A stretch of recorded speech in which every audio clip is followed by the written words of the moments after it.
and welcome back to another episode of Sketch Up on this beautiful Thursday evening on the West Coast. Now is the time to call the rest of your family, your friends, your siblings, and neighbors, and get them to hit that follow button. But we've got an exciting show for you tonight. It's Ladies' Night, and in the house we have Kate Tee Crawford, Sophia Cox, and Jen Leonard is back. So don't go away. We'll be right back after this short info break.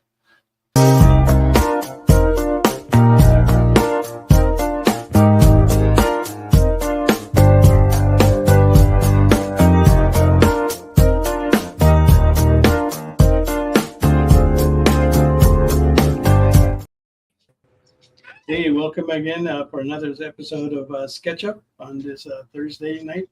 Now's a good time to call your friends, so have them head over here, hit that follow button so that we can continue to give you beautiful content every week, like Nick Rucci's The Original Art Show every Fridays at 7 p.m. Pacific time. Now, tonight is a special night. It is Ladies' Night, and just because for that, I have decided that I will do 3 giveaways tonight. So if you want to get in on that action, put in #EXP Ladies Night. Okay, so we'll get that rolling. So in the house tonight, we have Katie. Am I saying this right? Kate Tee Crawford. That's right. Okay, and then we also have Sophia Cox, and Jen Leonard is also in the house, and they're all started working on their art pieces that's going up on the auction tonight. Let's see what we've got going on. They pretty much got a lot going on. Oh my God. What am I doing? Mog's page is totally blank. I don't know what I'm doing. So we're gonna give her I can change my camera angle if need be, but wow. Okay, so Katie's working on a heavy metal sketch cover, and let's see the start. What was your starting bid on that again? That one's 100. That was 100. Okay. All right. And then we have Sophia Cox, who is working on that's a nice flowing hair with the Mary Jane on the amazing Spider-Man sketch cover. How you doing today, Sophie? I'm good. How are you guys? Good, good, good. Glad to have you on the show. Thank you. And your starting bid is $250. $250. That is going to be colored as well. Yes. And then we also have Jen. Steal. Okay. It's a steal of a deal because Sophie normally sells those for $350 on up. Yes. Right. So you're going to want to get in on that action. You'll be sorry, right, if you don't when you see the finished piece. I guarantee you that. And Jen is starting, she's actually looks like you're almost done there, Jen. With, you're already. Oh no, I've still got plenty to go.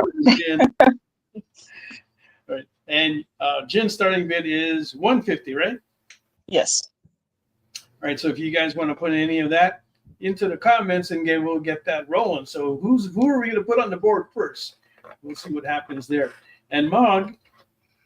I'm just cutting paper. She's just cutting paper right now. That can take another 15 minutes or so. That's how much ready she is. You know, it's almost like she doesn't want you to bid on her work. No. It's like, it's a sketch up. It should be casual. But yeah. All right. Well, we had some interesting bidding last week, so we'll see if we can drum that up today. But what is Mog drawing? I think I'm drawing. Oh, she forgot. So let me tell you. Harley Quinn. Harley Quinn. Okay. Starting at $125. It's the prompt of the day for me. Okay, and let's see. Let's not forget Mel's Ladies Night name. What is this? Mel's Ladies Night name brought to you courtesy of Preston. For the next 2 hours, Mel is Mel and E. What? I'm sorry, Kyle. What did you say? For the next 2 hours, Mel will be known as Mel and E. Oh. Oh no. Melody. You should be Melody. Melody, Melody. Melody. All right, and we see Kenneth B is in the house. Thanks again, Kenneth. Stevie is there. We're looking forward to seeing you in New York later this year. So thanks for that. Is this Stevie B saying the drawings are so advanced that I feel as if I joined the show already in progress? Stevie, no. Look at me. It's blank state. It's okay. We're still together. Okay. I don't know. It's like when everybody starts coming around, they're gonna think that the show's like almost over because so much of the work has already been done.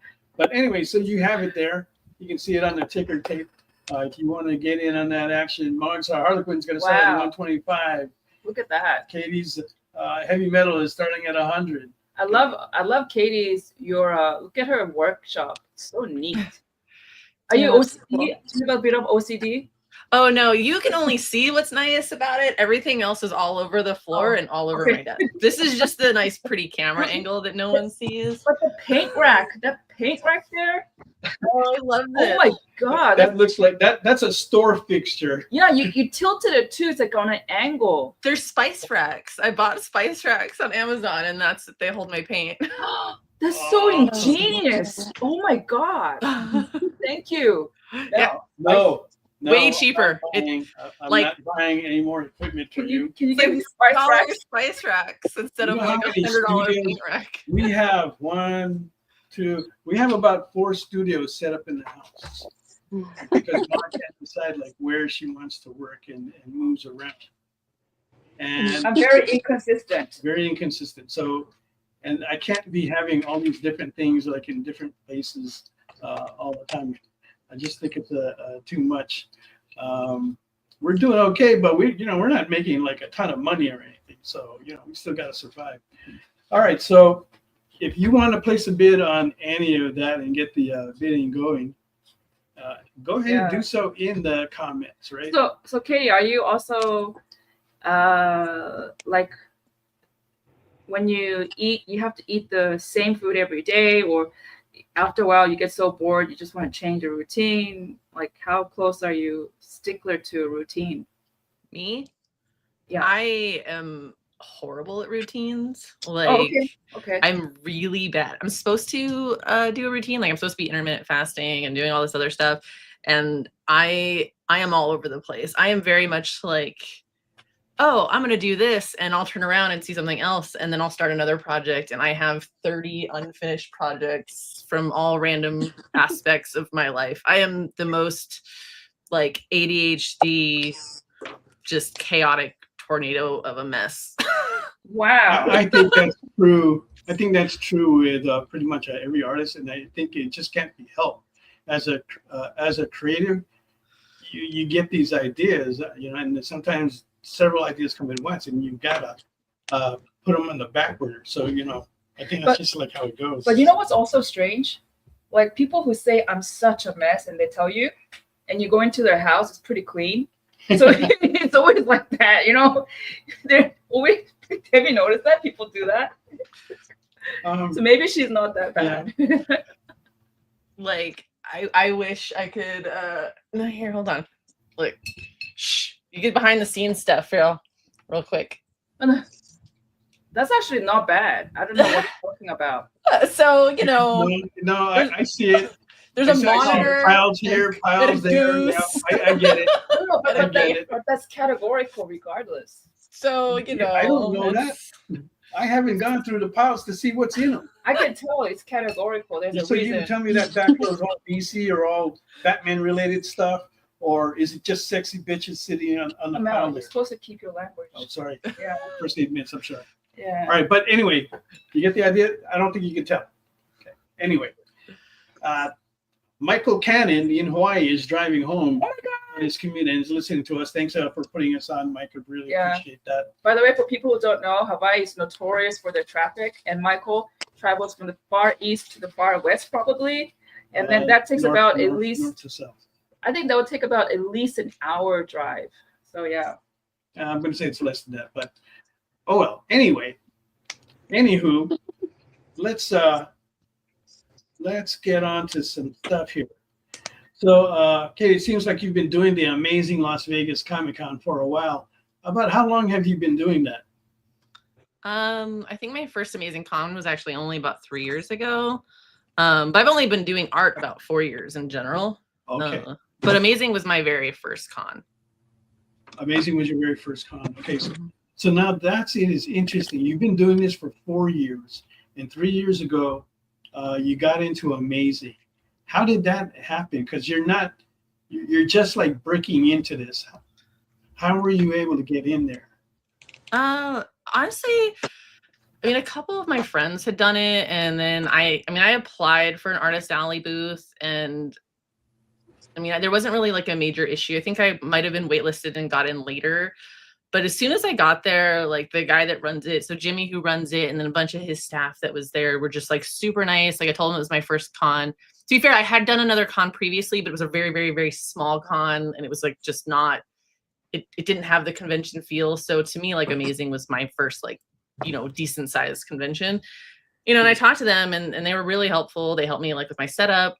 I think the person next to me that year didn't show up, and so I ended up getting 2 tables. So like I spread like more of my stuff out, and so it ended up being really like cool. And we talked for a really long time, and Jimmy was really nice. And then like ever since that one convention, like I go every year, and I like talk to Jimmy on a regular basis. And he's been so supportive of my art journey that it's like that's like the one convention that just holds really dear to me. So that's pretty good. Was that do they host you there? They do now. Yes. They do now. Okay, great. That's good to hear. And it seems like you're doing very well over there. So the J brothers, Jimmy, and Bill treat you really well. Yes, they do. They're amazing. They've when I started doing comics, they sent me a bunch of blanks to like do for them, and they've been very just so supportive of my art journey that they're like family, really. Yeah. And I have to say that too. Jimmy has gotten to be like a really a good friend of mine. I've been in this business in a long time, and I actually noticed Jimmy when he was starting to break in. I was a dealer at this place called Frankensons, and it's a show that was happening like every week, twice a week. Jimmy was there. He was trying to become like a comic dealer, and that's how he started getting like exclusive covers, and then started doing his own shows and so forth. So we didn't really know each other until I hooked up with Mog, and he was kind of like edging over, trying to like get to know us, but I wasn't quite ready for him, even though I knew who he was. Right? But eventually we did, and it turned out to be like a really good relationship. Stevie B goes ahead and puts a $150 bid on Supergirl, and I gotta tell you, man, he must really want that, because he doesn't usually go over 100. Not trying to put you on the spot, but that's pretty good. So thanks for that, Stevie. Thank you. So Jimmy helps us out quite a bit doing his shows, and I try to do we do some things for him as well. So if you guys ever get a chance to go out to those amazing shows in Las Vegas and Hawaii, appreciate it, because it's a good show. They're not big, but they do pull in quite a bit of good artists and celebrities as well for to draw everybody's attention. Hey, Phil, glad to see you in the house. Thanks for joining the show today. Hello. So what other shows have you done outside of Las Vegas, Katie? So more recently, I branched out. I did WonderCon in California. Locally in Vegas, I do Level Up. And then I'll be at LACC for the first time this year, which is really intimidating, but I'm excited. Okay. Well, that's fine. If you want, you can ask them to, hey, can you stick me by Mog Park? I don't mind if you're comfortable. Oh, that would be amazing. Yeah, and we'll help you break into the community over there. That's kind of like our home turf, so we'll be happy to assist you while you're there. And of course, you can hang out with us if you're available and you want to. If you're up to it, you can always hang out with us, doing all the after dinner stuff with us in our group too. So how was WonderCon for you? So WonderCon actually ended up not being super great for me, but there was a lot of things kind of working against me. I was lucky enough to be brought in by Lee Cozy. So he shared his booth with me, which was amazing. And so I shared it with him and DCD Collects. I don't know if you know. Those two usually go together. Yeah, and so like the way that the booth was laid out, I was kind of in the corner a little bit away, and so like a lot of the traffic would come by and like hit their two booths, and like so I don't think that my stuff was like displayed very like well, and it was also my very first out of state convention, so I wasn't sure what to bring, and I was using Lee's stand, so it was just a lot of little details that I felt like I wasn't able to kind of set up the way I normally do to portray my art. So I did sign up for next year. Like I put on the list. We were in the exhibitors and I signed up for Artist Alley because when we went to WonderCon, I felt like Artist Alley was so busy the whole time, but where the exhibitors were, like we just didn't get a lot of foot traffic. So I did sign up for an Artist Alley table next year. So I'm going to try next year as like my actual, attempt at WonderCon and like seeing like how that goes. Okay, cool. That's cool. Yeah, for us, WonderCon has been kind of weird, and I've given it a shot like several times already. I actually found out we did well in small press. I can like stretch out more. It's not as crowded to put all our stuff up, but I think the advantage is that. Mog she's not like really well known, but she's well known enough where people will come in and they will hunt her down. So no matter where we're at, we'll at least get some kind of traffic going there. But now Level Up is a show I think that's been around for like a couple of years, and that's been in Vegas only. What kind of a show is that? So they just actually celebrated their 10-year anniversary. It started as a really small kind of game development indie type con, but it grew into something like so much more. It's a lot of anime, a lot of video games. Comics are slowly kind of going into them. They have a lot of voice actors there.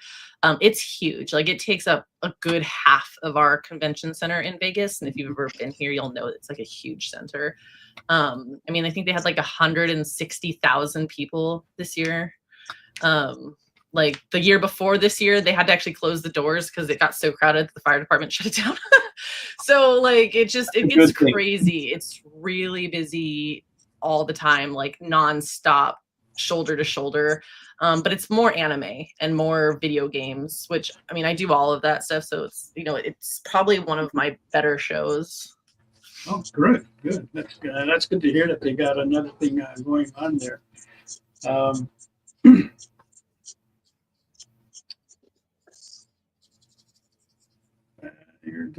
you're doing LA. That's your very first time. How did you get into that show? Did you just apply? Yeah, I just applied. I got waitlisted for it, and then they emailed me and was like, "Here, if you want it." I actually got 2 tables, which was surprising since I got waitlisted. But then they were able to give me 2 artist tables side by side, so that's really convenient. I have a lot of very big items. I don't normally do small items like this. I do normally like 2 to 3 foot canvases. And so having a single Artist Alley table tends to be a little bit of a struggle for me. So I always try to get at least 2 or get a 10 by 10 booth if possible. So I was really glad that they could accommodate that. So I'm interested to see how well that goes. I've never been to an LA Comic Con, even just as a guest. So I don't know what to expect, honestly. Okay. Let me tell you our experience. The first time we did it was before COVID, and we actually paid for the table. And it didn't, it was bad. We made money, but it just wasn't worth it. It was like probably enough money just to go out and have dinner for one night. Okay.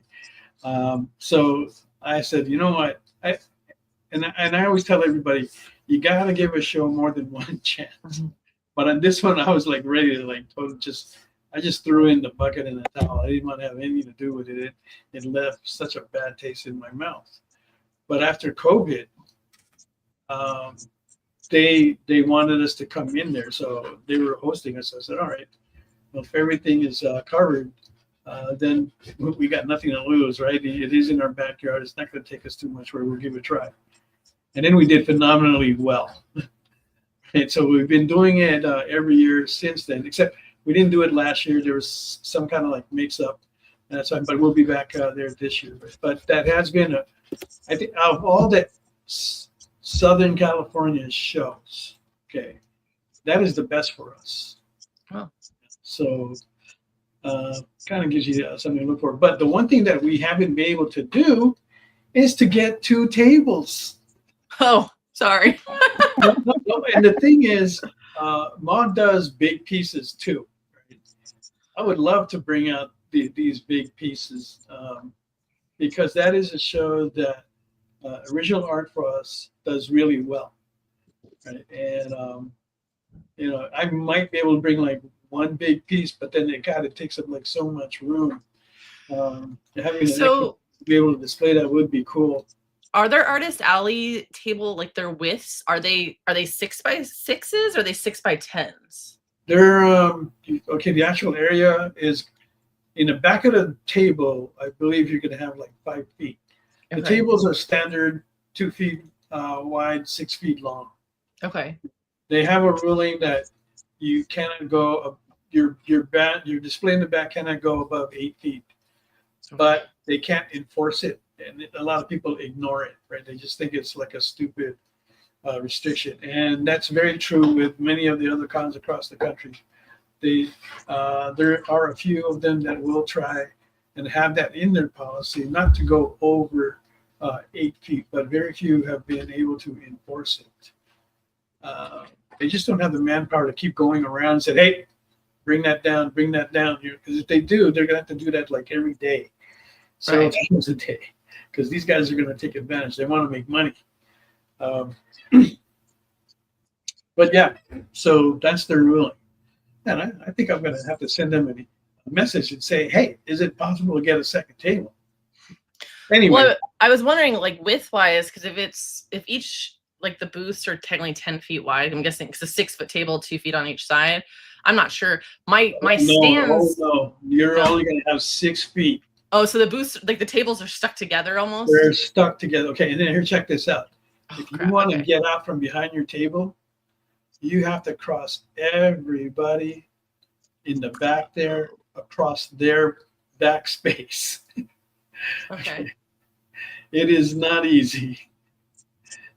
They will have the rows that they set up are really long.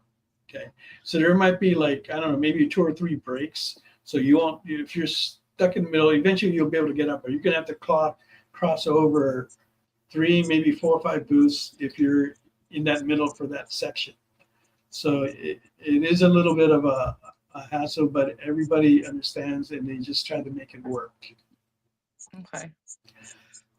I miss the days, Mike, when they used to have 8-foot tables before. That was the standard, and you'd have a lot more room in the back. But hey, real estate has gotten expensive with so many people trying to get space to sell their stuff.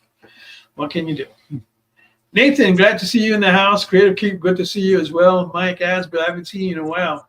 Thanks for dropping in, guys. Yes. Hello. Hey, Short Circuit is in the house too. Thanks for coming in. Adrian, good to see you. All right. And we are just going through these messages real quick.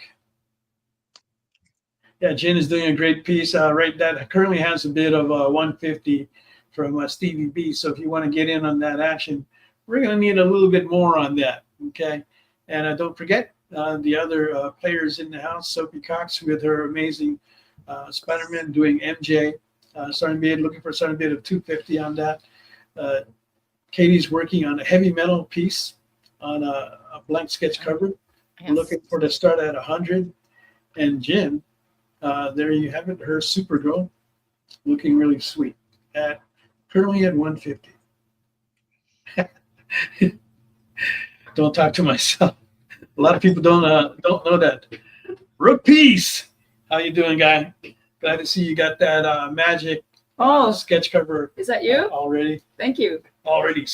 That was a fast process too, the way how it got slabbed and everything. So You have no idea how many people wanted that piece. You have no idea. but because of that piece, we were able to get like a big commission. It was so that insane. Right. Let's get to my notes here.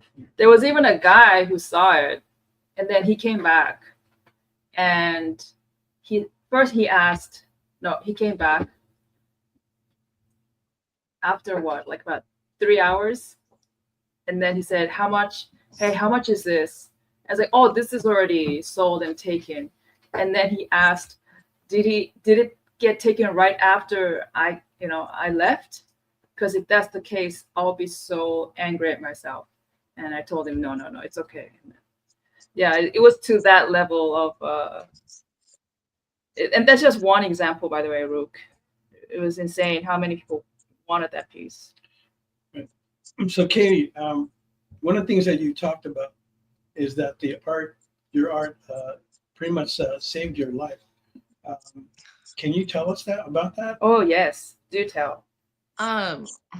So 2018, I was diagnosed, I was terminally diagnosed with cancer.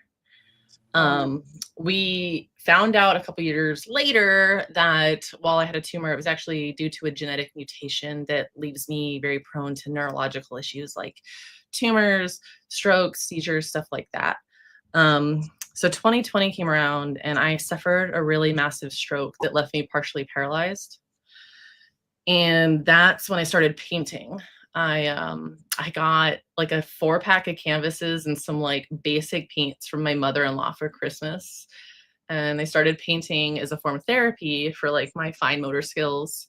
And the first year was really rough. I struggled a lot. I had a hard time like holding brushes. I got very exhausted very easily. So it was about 2021 that I started doing it every day, and I started painting consistently, and I kind of turned it into, I guess, a job. I am still fully disabled. I do, require a certain amount of care. I'm still undergoing chemotherapy.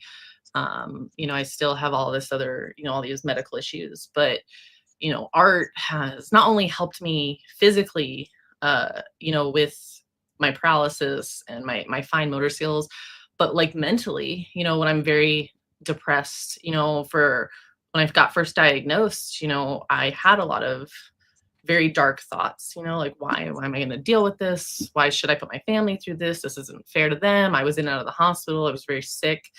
And art helped me a lot with that mentally. It got me out of it. It gave me things to brought joy. And then, as people started like purchasing the art, people have started like admiring my art. It also like, I know that I'm leaving something. Like if God forbid I'm not here tomorrow or something, like I'm leaving something for this world, that I'm leaving something for my kids, for my husband. Like I am being able to put something into this world, that makes people happy. And that has truly like affected me mentally. Did you always wanted to do art, or it just kind of happened as like, this is a useful tool method for therapy, might as well try it? What was it before? Well, I've always been artistic. Like I've always doodled. I've always like drawn random things, like anytime I'm on the phone, I draw something random or doodling. I owned a bakery for a while when I was younger, and I did a lot of like 3D sculpted cakes. So like I've always had some type of artistic outlet in my life, but I never thought that it would become something like this. Like I never thought that it would be, I just got my first comic cover published, which will be released at San Diego Comic-Con. So like I never imagined that art would be like so big in my life. Like it's always just been something that's just been kind of like, oh yeah, I'm kind of good at this. And, I guess I never expected it to be what it is now. It was never my calling or my goal, but Interesting. I think that's part of the thing about art, because it's something that you personally create and you're putting yourself out there. It is, because it is a piece of you. There tends to be something in it that's part of you, whether you're trying to say something about yourself or like with what's going on. There's that personal attachment there, kind of like the way how a song may touch you, with the way how the words are, or the pain and suffering that they're singing about. It has those moments, and it allows you to gain some confidence, mainly, and a lot of self-worth, right? Because a lot of people that go through these feel like they're just losing their attachment to life. So it gives you that hope that, hey, you know what? You can still do something decent. You still have self-worth, and you can still leave a mark. And art is one of those things that just allows that to happen. For you, when you got paralyzed, usually it's on the left side. Was it your left side that got paralyzed? It was, and I'm of course left-hand dominant. So crap. it was, yeah. And I mean, I still struggle with that every day. Like I'll be live streaming my art and I'll have a moment where I'll lose feeling in my left side and like I'll just drop my brush. Like I'll be streaming and I'll just drop my brush and I'm like, okay, well, I need a 5-minute break or I need something. Yeah. I actually had a stroke on stream once. My husband had to come down and like end stream and like move me away and kind of help me with that. And so like, yeah, I was definitely like, it's been rough, and it's still, I mean, it's consistently like something I have to deal with every day.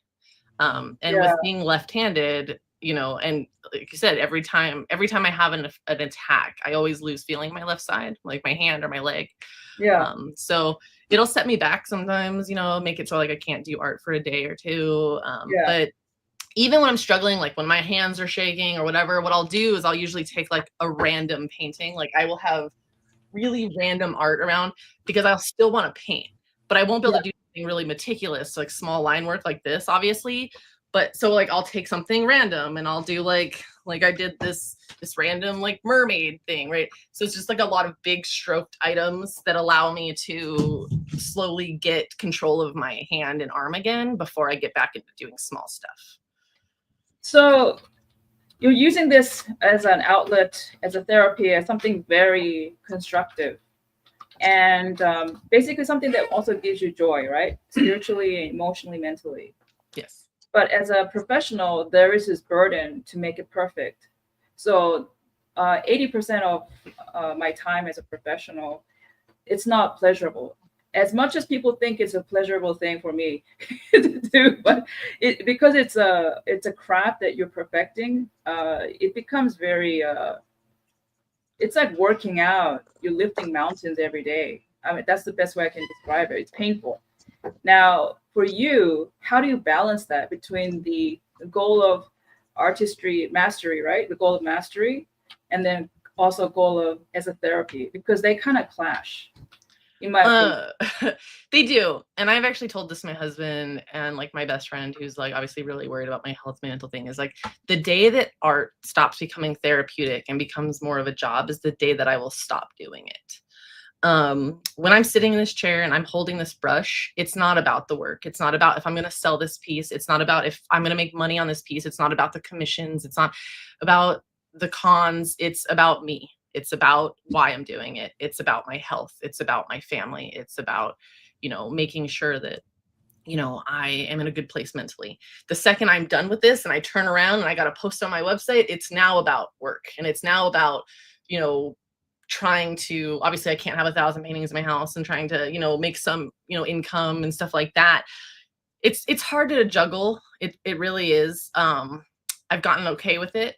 The worst part is when I'm done with something that I'm doing therapeutic and then I go to like post it online and I'm like, man, that doesn't look very good mentally in my brain, right? Yeah. But I feel like most artists don't like our own work. I feel like that's a big struggle as an artist. We're just like, we're garbage. Everyone else is amazing. Yeah.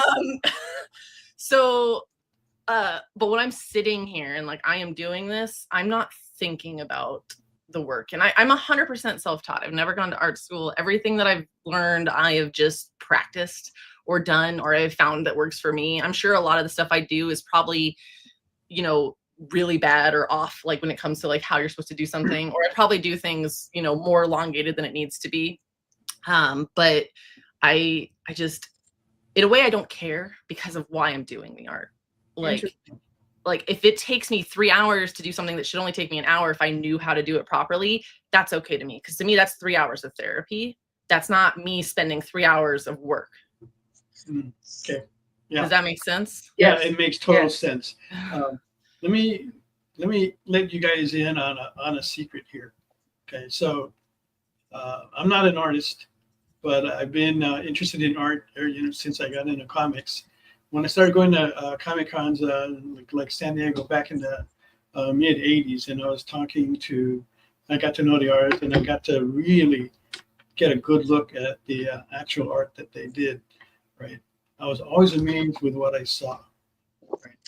And I always thought that it was perfect. What, your art? No, Oh, their goodness. I thought their art looked perfect. Yeah, Then I would talk to them about it, and they would tell me all these things that they didn't like. yeah. And you know what? All those things I never noticed. They were not flaws or errors to me. You know why? Because it looked intentional. It like, I don't know if you meant to put that line there or that spot there or anything, right? But to me, it looked perfect as it is. And I think you artists just criticize yourselves too much, which a lot of people have said. I've been managing artists for 25 plus years now. And one of the things I say is I hate managing artists because they put themselves down. They don't realize the value that they have. That's not true with all of them, but that's true with most of them. But you know, I bet you, Mel, because I've seen what I like to do sometimes, if I have the time, is to watch sports documentaries. But surprisingly, it's if you are also in charge of athletes, you feel the same way. Athletes and artists, I was so fascinated by this. Once I started watching one, it was always the same pattern. They're really the struggle and the mental thing, internal struggle. It's almost the same as an artist. It's the same with any job that deals with managing people. Okay, because people come from different walks of life. They have different life situations that they're trying to handle, and the manager has to find a way on how to motivate these people to get them to do the job that they need to get done the right way or in a good way. And that's the reason why there's so many books on how to manage people. And now Stevie B is asking Katie a question. And Yeah. He wants to know, did you read comics growing up that took your art in this direction? Oh, that's a good question. I like that. I wouldn't say I read comics. I read a lot of manga, funny enough. I wasn't like huge into comics. I probably didn't, to be fair, like I only started painting comics in February of this year. I mentioned that Lee had taken me to WonderCon, and Lee and DCD were both like, you should try this, and was like, do some comics. And I fell in love with doing comic covers. And then my husband's huge into comics, like he's huge into like turtles and stuff like that. And so like he's really opened my eyes into like the stories and stuff like that. And then I've really gotten into the art, and I've learned about a lot of the artists in the comic industry and stuff. So like the actual idea of comics is relatively new to me.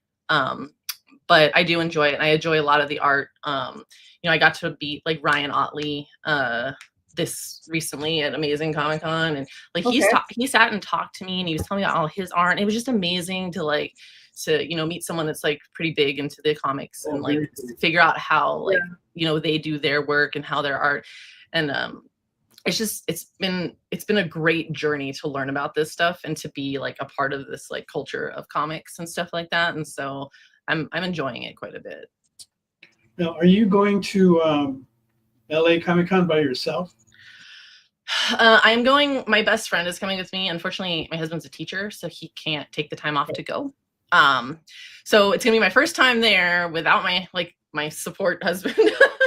So okay. I'm like super nervous. Luckily, my best friend is aware of how to handle my medical issues, and so at least we'll have. The reason why I was asking. Yeah, so she's taking the time off to go with me. I wouldn't be able to go if it wasn't him or her going. I wouldn't be able to go because I have to have somebody with me that knows how to handle that stuff. Right. But yeah, so it's just gonna be me and her there, all by ourselves. Okay. Well, you're not going to be all by yourselves because we'll be there with you, and we'll introduce. No, and I appreciate that so much. That I'm sure will love to meet you and get to know your work as well.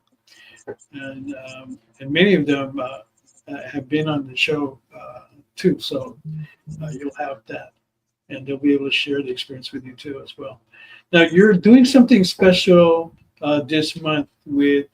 For St. Jude. Can you tell us about that? I am. So I am partnered. I'm an Alienware Nexus partner. So I work directly with Alienware. I'm actually going to be live painting an Alienware laptop next week, and we're auctioning it off for St. Jude's. All of the proceeds and all the profits go to St. Jude's. 100% of it goes to St. Jude's. And we're raising money all month for that. So like anytime I stream, there's a donation link that you can donate. They're giving away game keys and a bunch of like Alienware products and stuff like that. So like we're trying to raise $20,000. We're about a third of the way there right now. And yeah, it's really exciting. And you know, they do a lot for St. Jude's every year, and I'm really glad to be a part of it this year. St. Jude's is our biggest charity that we contribute to, and it's great to hear that it's being helped with Alienware. It's also great that the other shows have participated in creating events to create donations for St. Jude. Heroes Con is one of them. Same thing with the Reed Pop shows like Emerald City, C2E2, and New York Comic Con. And so they tend to have events that favor St. Jude. And it's one of the best organizations that you can donate your money to and know that the money will be put to 100% good use. You know what's kind of... And as you see, that's a highlight on the screen. Send a super chat on YouTube between now and the end of the show, and the EXP will donate the proceeds to Katie's fundraiser for St. Jude's. Thank you very much for that. Okay. Oh, thank you. We're going to be talking more about super chat and some other things involving the EXP. And I'll say that, remind everybody again, like if you haven't hit that follow button, hit that follow button now, because we've got some exciting things that are coming down the line. You're not going to want to miss out on. I'd love to tell you about it now, but we're not quite ready. Okay. All right, let's go around the room and take a look at what we have. Katie's showing her heavy metal right there. Yeah, let's That's looking for a bid of $100. Oh, there you go. I was like, you guys can't really see it, so there we go. We're seeing it now. Well, that is a truly heavy metal cover. Totally. Yep. Looking for just 100, and that's on a magazine size blank sketch cover. Okay, so that is going to Danny Thomas, who founded St. Jude. Yes, I do remember that. And his daughter, who has helped out a lot as well. Danny Thomas, St. Jude, and I are from the same town. I always support them. Very good to hear, Kyle. I've been a long supporter of theirs since the 70s. I wasn't even an adult yet, and I was already donating a little bit of the money that I was making, doing what I was doing back then, working the pineapple fields, working at a restaurant, ice cream shop, whatever. $100 on Katie we got from Mike. Thank you for the bid. Is it a bid? That is a bid. Yeah. Thank you. Katie's work there. Oh. All right, and let's not leave out the other guest that we have here on the show, and that is Sophie, who we met at the Phoenix Comic Con, and she actually participated in our panel, which was very similar to SketchUp, but they just called it by another name, but it was pretty much a SketchUp, and we have some pictures we're going to show you of that. Mom's going to get that ready. Huh? Well, yeah, the pictures that we did put on your. You want it now? Yeah. Okay. Right. Could you move this? And so we're going to show you some of that, and we'll look at that. But the Phoenix Fan Fusion is a show that you may want to consider doing, Katie. It is a good show. I think it'll be a good fit for you. That show loves comics and art, even though they have cosplay and celebrities there. There's one of the pictures. Well, we're getting it up there. Yeah, I just realized. Phoenix Fan Fusion fans seem to favor more comics and art than anything else. And so it's a great show to be at. We're happy to be there this past month again for the fourth consecutive year, hosting a panel and sharing the love of pop culture there. And there's us. You can see Mog and Fang Fang there. No, they can't. It's not shared yet. Okay. They've, In most of the pictures you took, talented I and just share realized the eyes are closed. That's not my fault, man. I just, I'm going like full speed. I don't have time to stop. Why are the eyes closed? I can't say retake. There's no Even this time for photo, that. Every But you time. know what? That's what makes some of the pictures interesting. Look at this is the guy with the hand on his face. That's John Amal. He's actually going to be on a future show, so watch for him. Austin Eckert is right next to him. He's been on the show already. And right next to him, guess who that is? It's me. Is And that here- me? I can't see. Look at all this. This guy is the only handsome looking one right here in the picture. But you know what? Look at how he looks just like the drawing. Oh, he actually does. This is the drawing I did. No, but actually, seriously, this guy has a nice smile. He's happy. What is his face? He's happy, and that's all I care about is that they're happy. Yeah. They're having a good time. Means that we're doing our job. Here you can. And here's John Wall again. Not exactly sure what he drew there, but I think it's some kind of Superman or something. yeah, I forget. I should probably take notes on that. That's And like here's a one by Luffy. Sophie. Rufy from One Piece. This girl is happy. Did you say roofie? You Oh. go roofie? Okay, Luffy. Um, And there's Sophie. And here's let's see, let's take a, not even sure what that's supposed to be now. We get some goofy requests. These guys try to do the best they can within like 5-10 minutes. So it's not that long of a time that they get to sketch these out. And while these guys are drawing, I'm like asking questions, trying to be interactive with the crowd. This guy is happy. Oh, that's so cute. Who did that? Is it Austin or Joe? That is John Wall. John? Okay. Yeah, he loves to have fun with his work. Here's another one by Sophie. Wow. Got some pretty long horns there. Sophie, you do really good. Well, Another one here by Oh, Sophie. that was hard. Was that Ooh. Gambit? yeah, it's Gambit. Can't you tell? There you go. And Aurora from Fung Fungs. She looks happy. Another one here by Sophie. Oh, Green Lantern, is it? No, Mr. Miracle. Is that what it is? I have no idea. I don't remember. I think it's Spawn. Yeah, okay, yeah, Spawn. My gosh, Mel. Sometimes Are you trying to insult the the mouth and artist? capes look very similar. And here we are back to this. Is it- This was But at the that very picture beginning. is super cute. I just realized. Look at this. Look at this. It's so cute. Anyway, that's enough. Okay. And there you have it. Okay, so that's how we met Sophie, and we didn't really have a chance to talk to her back then, so we're happy to have her on the show. Can I have your phone back? Thank you guys for having me. Yeah, well, did you enjoy it, or was that too much pressure? Okay, so that was my first time doing anything like that, and I would say I'm kind of slow, and so it was I wasn't sure what to expect. So I was just dying because I'm much better at drawing pretty ladies, and so they kept throwing the craziest requests at me, but it was really fun. I would love to do it again. Great, that's great to hear, because well, when we come back around, I'll probably be asking you to do that. And Katie, Yes, please do. Katie, we're probably gonna be doing the same thing at the LA Comic Con. Would you like to give that a shot? Oh man, that's a lot of pressure. I mean, what is it? So people just ask requests and you just like do quick sketches? Yeah, 5-10 minutes. It goes by very quick. But and some I'll tell you people- this: everybody that goes on, right? And some of them might have to like twist their arms to get on there. Okay, and then when it's over, go, yeah, I'll do it again.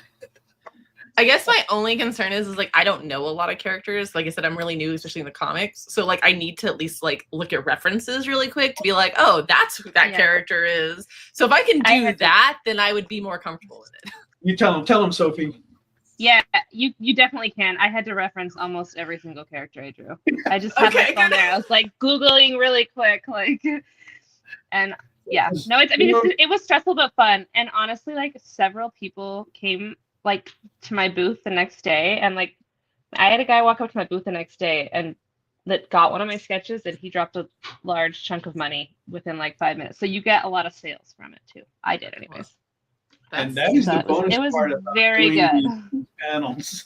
And that's the reason why I do it, because while we're doing them, I'm promoting you. I'm talking about like who you are, introducing you to everyone, letting them know where they can find you at the show, so that way they will come to you.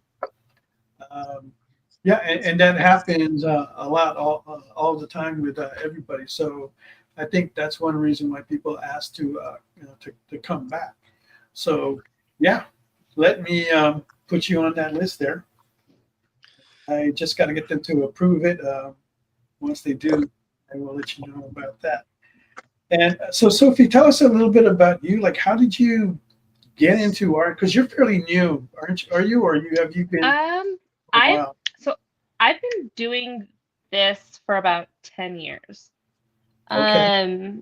I I actually I did not grow up with comics or anything, so that was not something I was exposed to, but I did grow up around art. My mom was an artist.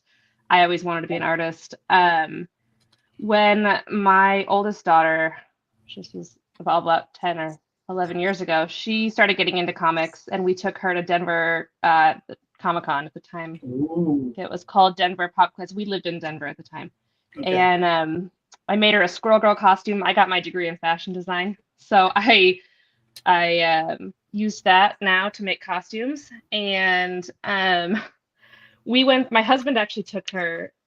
We just got the 2 passes. He took her, and then like halfway through the day, he was like, "This is way more your thing. Like you need to come see this." And so we swapped badge. Like I took the pass, he took the baby, and I went in and we stayed until they kicked us out. I was like, this is it. This is what I want to do. And so I had been doing art my whole life, but I was like, all right, now I have a path. Like I was so excited. So I went home and started drawing anything and everything and started reading comics. I mean, I'd already started reading comics because we were really into like the movies and stuff at the time, the Marvel Mhm. movies. But Yeah. I started getting more into comics, and I applied for Denver Pop Culture Con the next year and got in through an artist lottery. And I did that show for several years, and I didn't know what I was doing at all, but it was amazing. And then but that's where I started, and now, yeah, so I've been doing conventions for about 10 years. Um, I've done obviously Denver. I haven't done it since they switched it to Fan Expo. Um, I've done LA. I've done Phoenix. Obviously, this was my second year at Phoenix. How long have you been doing Phoenix now? This is only my second year. We moved here about 5 years ago, and then I started doing. I slowly started doing the show.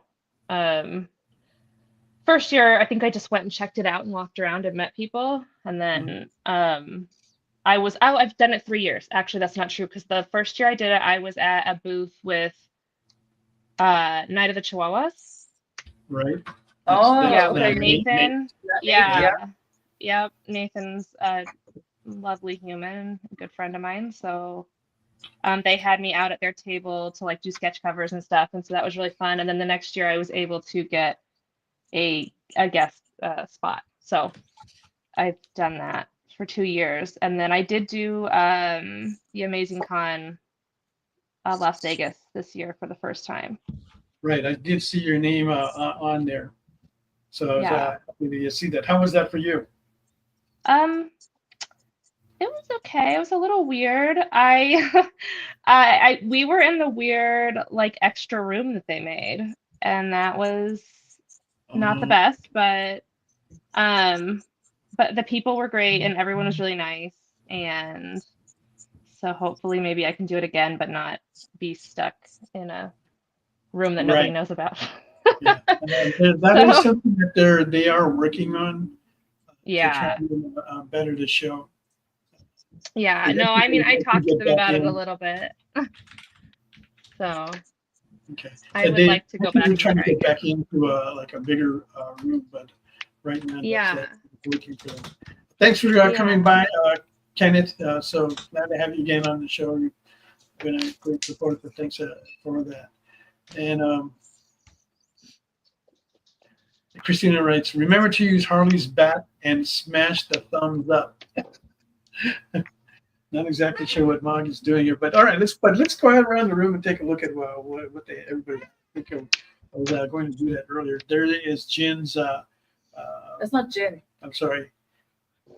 No, just Sophie's. read it. Yeah. So Sophia Cox. Sophia. There is Sophie's Mary Jane on the Sophia. Amazing Spider-Man. Okay, looking really good there. Like where that Spider-Man eyes are at. And then we have Jin, who's working on Supergirl. She says she's far from done, so she's still working it up. Eyes are coming out beautiful. Again, the hair is looking really nice, got a nice shine to it. And then Mog, let's see if Mog has anything. Does she? She does. Oh my goodness. How did that happen? It just happened. Oh, that's cute. Rook Piece is asking, Mog, do you prefer drawing women or men? What do you think, buddy? I think I draw women better, but now because it's my job. Lately, I kind of want to draw more men because maybe I'm just tired of doing sexy art. With men, like I can do, I don't know, a lot more. I feel like I can express myself more. But it is challenging because those muscles, right? So I prefer right now, I would like to draw more men. Yeah. Yeah, she for me, I think she can draw men good. And she's done some pretty good looking men recently. Moon Knight. Yeah, Moon Knight was fun. Doctor Doom. Oh man, I love Doctor Doom. You know what I mean? So that's exactly what I was thinking of. Moon Knight, Doctor Doom. Who else I kind of want to draw? Stevie, you got that right. Mel is Mog's favorite subject. Yeah. I gotta tell you. Yeah. I'm actually tired of it. Yeah. Tired. I really, really am. Batman. Batman's kind of boring because it's like always just black. Moon Knight is a bit more challenging. I like it because he's like white and you can do kind of stuff with him. But let's rephrase that, Rook, about Batman. Okay, if she has to draw a regular, standard Batman, Oh god, I'm so bored. she's not that happy. But if she can put a creative spin on it, like that Batman piece you're referring to, Oh yeah. then it becomes then interesting and challenging. then it's a different story. And then it becomes looking nice like that. Because it's always fun for me to think about how can I draw this, because with male beauty it's basically badass, so how can I make this badass as possible? And I just like that design aspect, the challenge of making things like guys looking badass. And I think because I'm coming from a female perspective, I what I find attractive in a man, I can actually put it in there. so maybe that's why. I don't know. That Moon Knight piece that you got, Ilya, that is, she hasn't done many Moon Knights, but that is in my opinion, the best Moon Knights that she has done. And I really like that piece as well. And so some of you are asking for Katie's information. You can see it on the screen. Thanks to our producer there who's posted it, including the charity event that she's doing. So be sure to check those out. And we'll be getting to the other links as well from the other artists that are here as soon as they post them up in our private chat so that we can get it up to you. Great. So now, Sophie, what project are you working on now? I'm actually working on a piece that's going to be at the Phoenix Zoo for a gallery showing. Uh-huh. And that's kind of taking a lot of my time between that and commissions. They're doing like a comics and conservation Oh yeah. exhibit. Okay, yeah. I saw And a piece on that. I have the info. Which I thought was an interesting combination. Yeah, it is. I've actually a little up so I can get There it. you go. This little guy, and I'm doing like a kind of out of my comfort zone. I mean, I'm drawing a pretty woman, I'm drawing Catwoman, but I'm drawing a bunch of big cats around her. So Nice. I'm excited about it. I've got to. That's my next big thing that I've got to get done, and then I'm working on commissions and see what else do I have to show. So, I have tell us also like where everybody can find you, and then if you can put that into the private Oh, chat, you can get it on the screen as well. Okay. But I people are thought that pretty- I thought I did at the beginning. I really just I Oh, have an okay. Etsy, but really Actually, Instagram's the best way to contact me. Yeah, they got your Instagram up there. Kyle has got it. Thank you. Yes. Yep. That's just the best, easiest way to find me. Yeah, I did. What? Sorry. Katie, Steve is asking, did you do that Tank Girl piece posted on your wall? I did. So those are all prints of canvases that I have painted. They're like poster size, but it's just easier to put those up instead of hanging the actual canvases behind me. But yeah, they were all original paintings. How big do you go on your canvases? I have a 6 foot by 5 foot commission right now. Oh, But nice. my standard one is like this size. This is gonna be a Jinx piece, obviously, but like this is like my standard size canvas. Okay. What are you painting the 6 by 5? 8 different Five Nights at Freddy's characters. Interesting. Oh, So you're actually doing on a linen canvas, like a stretched Yes, linen? a stretched linen canvas. And most of my art is actually UV reactive and glow in the dark as well. So all of that will have UV aspects, glow in the dark aspects. Oh, that makes perfect sense with Yeah. Five Nights at Freddy's. Yeah. That's totally like apt for it. It's awesome. what is that going to be used for? So funny enough is I have a really good client who buys a lot of my art, and he paid for my WonderCon table, and that's what I'm used. That commission is the repayment for that WonderCon table. But I think he's giving it for his son. Oh, nice. Do you use acrylics? I do. It's all 95% acrylic. I'll do mixed medium sometimes where like I'll add like colored pencils on top, but usually that's for smaller pieces.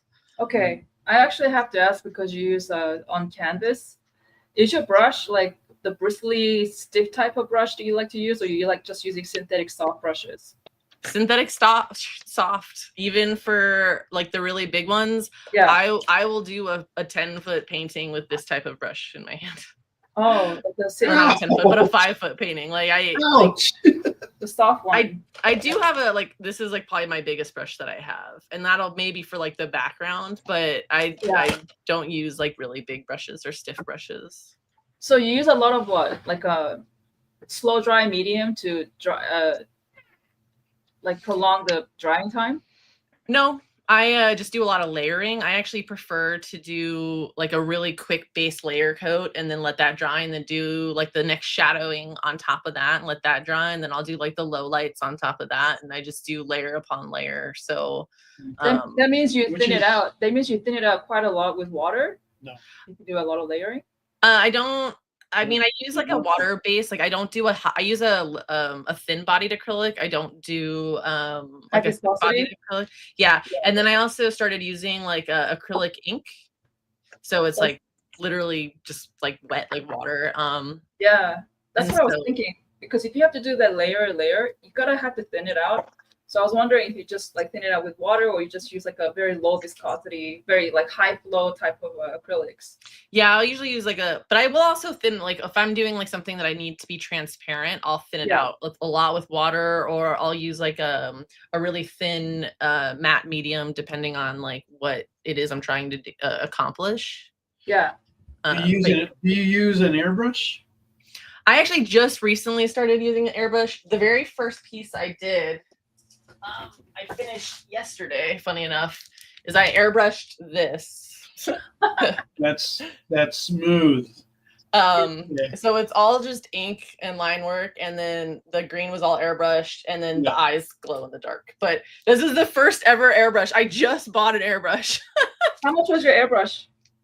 I think it was like a $30 Amazon airbrush. It's little like pink airbrush. No, look, Mom.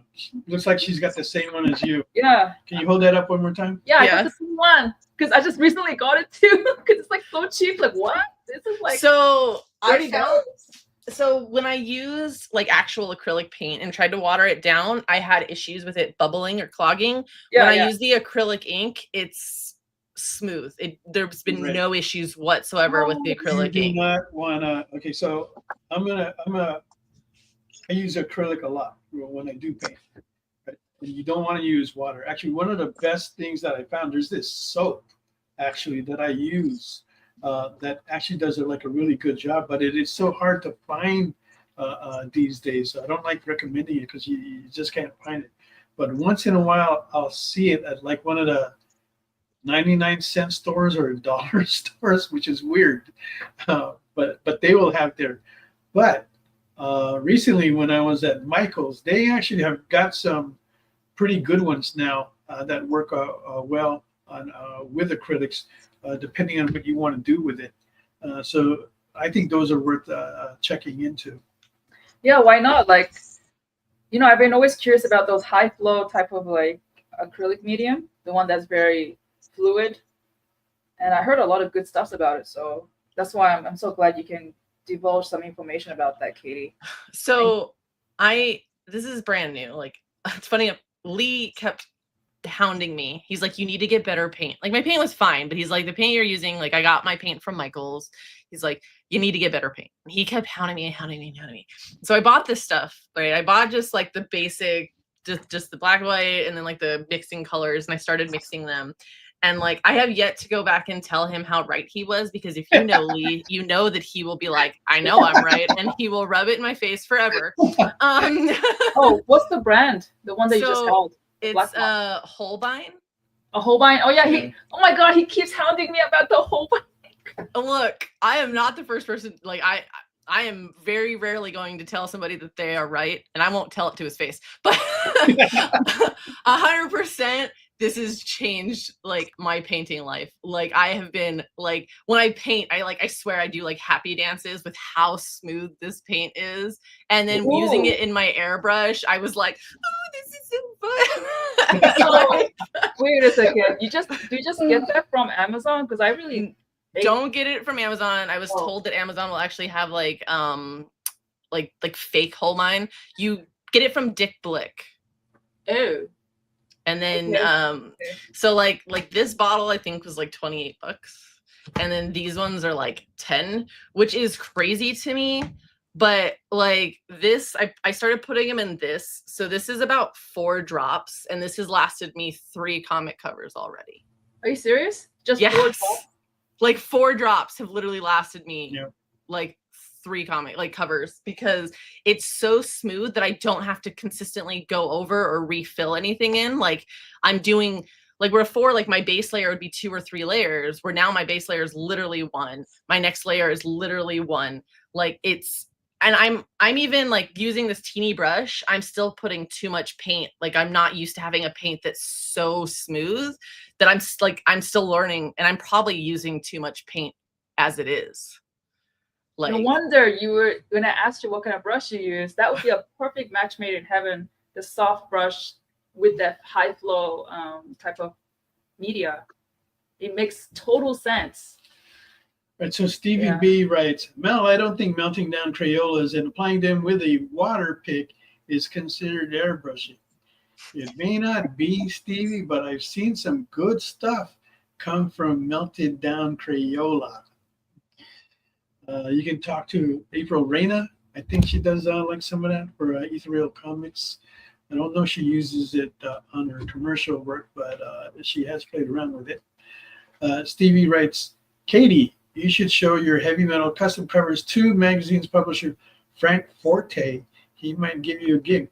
We're going to have to pass that word out to him so that way he can come out to LA Comic Con and check you out. Oh my God, that would be.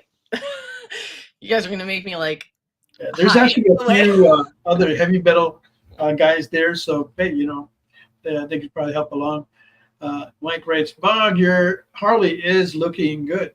That is a good looking thank you. Harley. I do agree. I was trying to get her insane expression. Yeah, like the devious, insane expression. So Amazon is the devil. You know, I find myself ordering from them almost every week now. Like, I think I was thinking about ordering toilet paper just today, but I found something better. Leaves in your backyard work really well. Anyway, so let's see, what time is it? 8:12. We're going to do the giveaways in about half an hour. And we don't want to forget about Jen. Okay, now, I got to tell you, Jen tries to get under the radar sometimes, but and we appreciate her coming back so often. And I also got to tell you, I feel like I'm a proud dad, okay, because we approached Jen, I think it was about 2 years ago, I think, to come on the show. And at that time, she wasn't sure. She felt like she wouldn't talk much and was a little awkward and shy. But through all this time, we've watched Jen grow. Practically on this show, very, very slowly, she's talked more.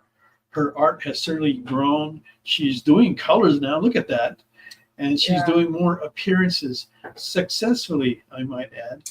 And much of that work is going to Xenoscope, who has helped to foster her career.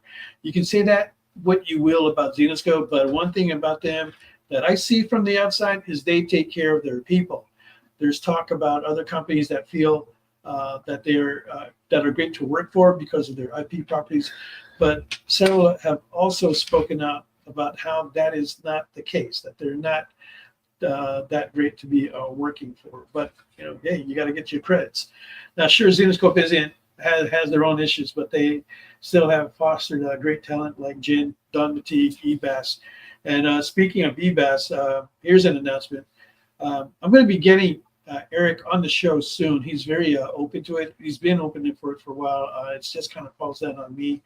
I'm just trying to set it up so that way it'll be the right time and with the right people. And hopefully I can announce that soon. And it'll be great to have him on the show. He's been a longtime friend of mine that goes way back, even before he was born. So if you know who he is, and he's somebody to get excited about because he brought sexy to the next level into the comic industry. How cool is that? Anyway, Jen, what's going on with you in your neck of the woods? Well, I actually just had a cover, a bunch of prints, and a metal card drop with Xenoscope yesterday. And I don't know if we're gonna be able to see these or not, but I do have the original art available on my website. That's the cover. It's cover D. Probably not gonna be able to see all of Is that the cover that you were working on in the show? Which one was that? No, that one I still haven't been able to say anything about yet. It's gonna be a minute. Okay. That one is coming now. And then the print that I have available, this is also in the swimsuit issue, and they've made a print out of this, an art print. And that's a sky. Beautiful line work there, as usual. And I've also got this other interior. There's another one, but I had to dig a bunch of this stuff out. There you go. And so I don't have the other one sitting here, but this is the Rob, and it's in the inside of it as well. But again, I got all of these on my website. They were just released yesterday. The cover was released as a VIP exclusive metal card. Sanju's the one that colored the colors on that one. And I've got another. Good job. Yeah. Yeah, and if you do a VIP event, they do these boxes like this. I don't know if anybody's seen these. It's pretty cool. You open them up, and they've got comics. They've got all kinds of things, including the metal cards. That's Yeah, look gorgeous. at all those goodies. Mm-hmm. And then you get discounts on your purchases. You get exclusive content that they don't sell on the website to anybody else, which is what the metal card is. I have another cover that just dropped with them last week. That is it's a Jasmine image. Okay. I think I don't have that one sitting here, but that one, CC colored that one. It turned out phenomenal, and it's the first foil that I've had with them. Wow. Okay. Oil. And where can they find all that? What can what? Do you have a link where they can get to your work if they want to purchase anything from you? I put everything on my Facebook pages, my Instagram, and on my website. So it's any of those three. And then, of course, Zenoscope, if you go on their website, they've got several things under my name search.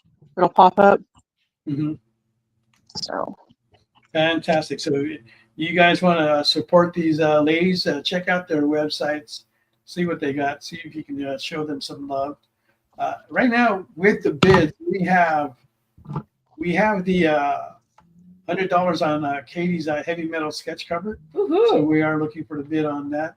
We have the bid of 150 on, no, is it 100? Yeah, 150 on Jin's, man, I'm drawing a blank here again. Supergirl.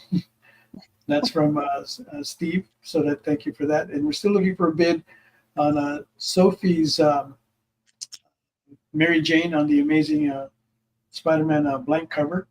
And we are looking for the 125 bid on Mog's Harley Quinn, which is looking really nice. And that's on, what size is that? 9 by 12? I think it's a 8.5 by 11. So That looks larger than 8 by 11. I don't think so. I think this is 8.5 by 11. I'm pretty sure. Yeah, it is. Okay, if you say so. Okay, there you have it. Okay, so just to let you know, next week on SketchUp, we're going to have Don Walker is returning. It's been 2 years since he's been here, so we have a lot to catch up with him. Also coming back that had a little bit of an absence is Trish Forstner, so we're happy to have her returning to the show again. She's so cool. We finally met face to face at Heroes Con. Yeah. On the first day, I was walking in, and she was coming out. She was kind of anxious because she had to get back to her hotel. She had forgot something, so we could only do a quick hug and catch up with her later, which we did several times. So it was good to see her and good to have her back on the show. And also we have Mr. Fish will be joining us, and he'll be talking about his new project as well, right? So y'all want to stay tuned for all that next week. That is going to be another big show with a lot of good art there coming down.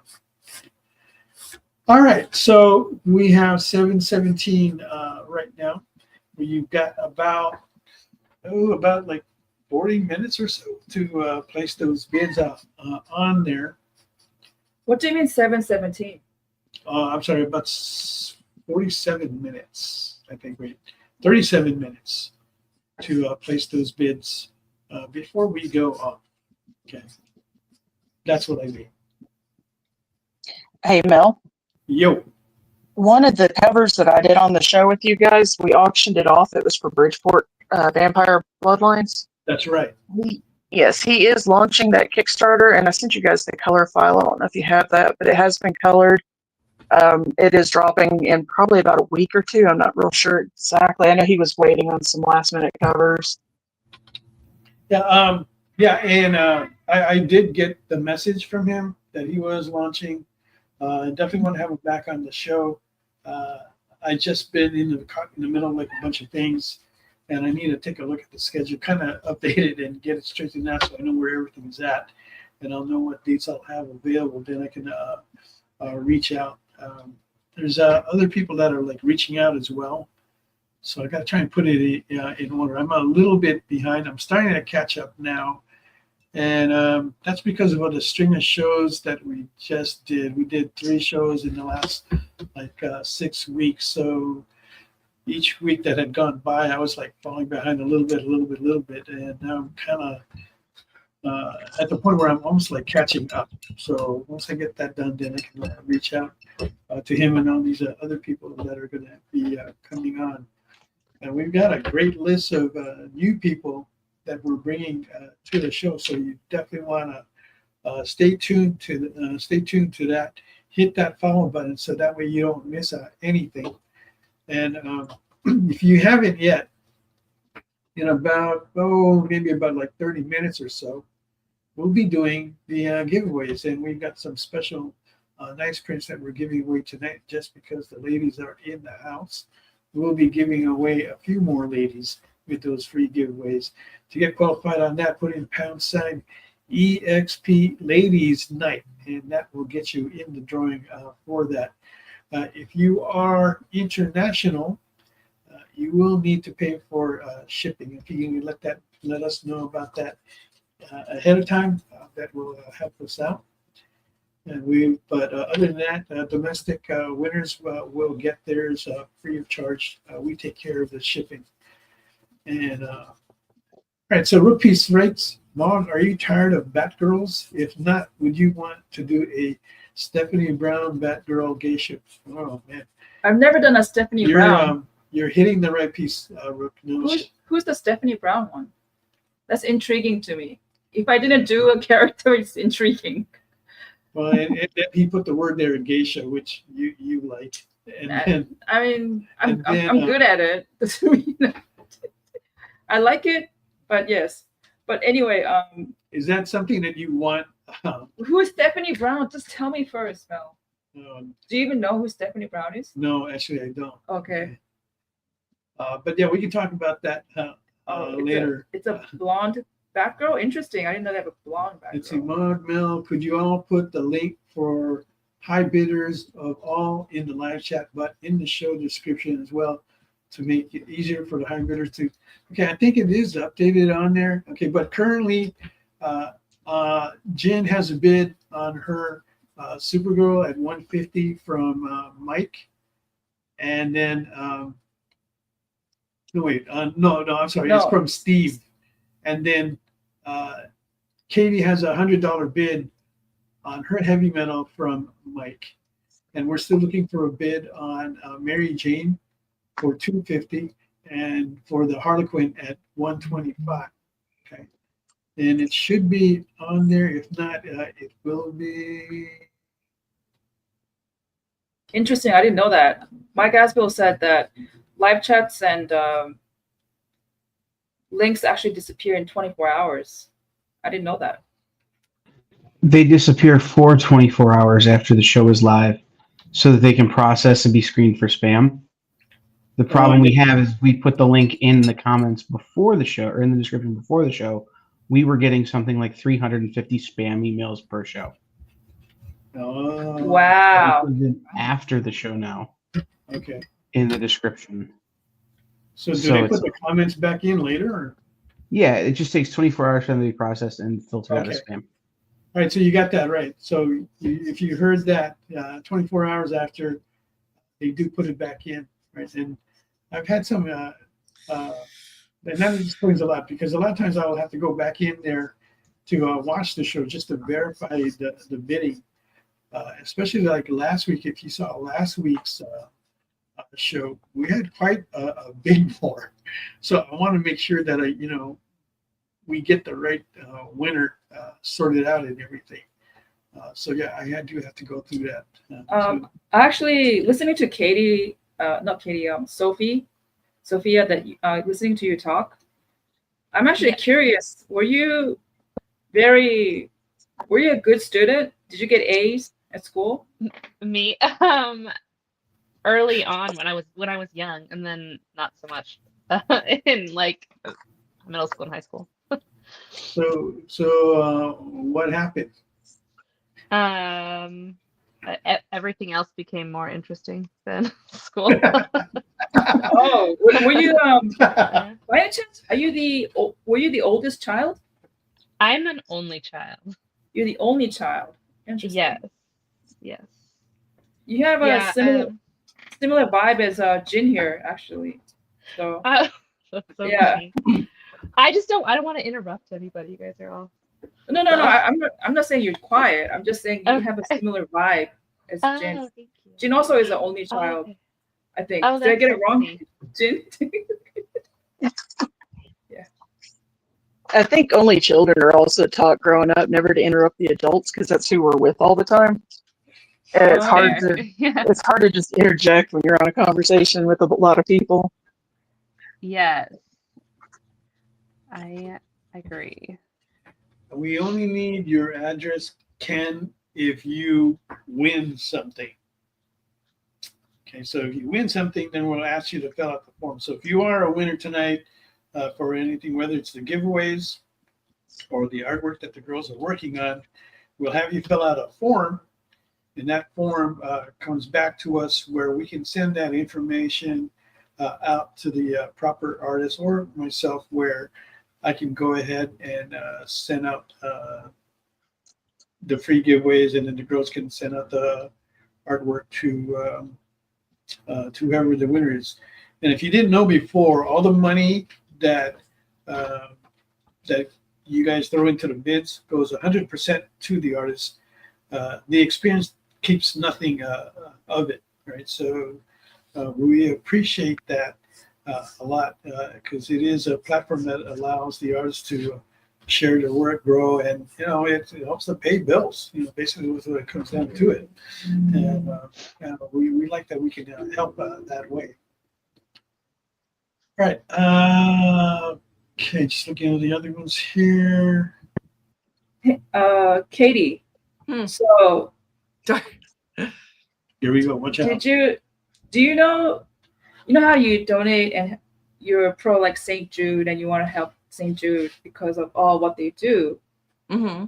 Do you know what actually St. Jude stands for?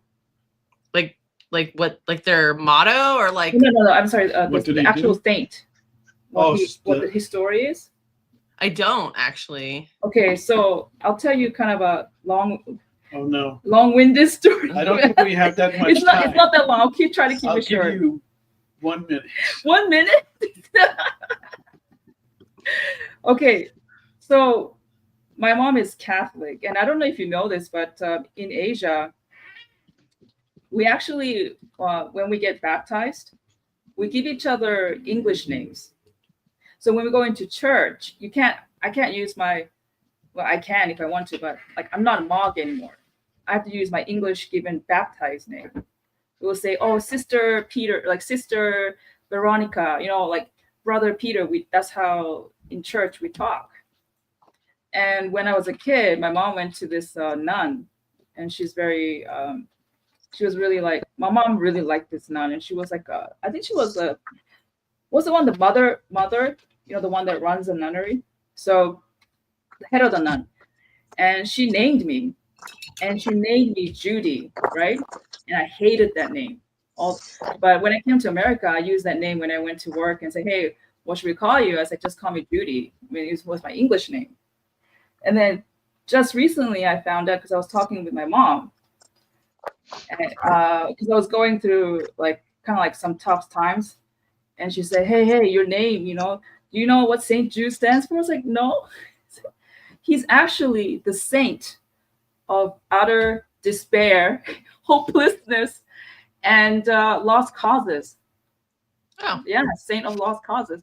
And your name, Judy, is actually derivative of him. It's a feminine version of him. So she says, wear your name with pride. Don't despair, And then that really just kind of shocked me. All this time I've been using the name and I never knew. So there you go. Now that I'm hearing that, that's very befitting for what St. Jude does. Yeah. So, Isn't that amazing? Yeah, I never knew that. That's Me crazy. too. Saint of lost causes, hopelessness, despair.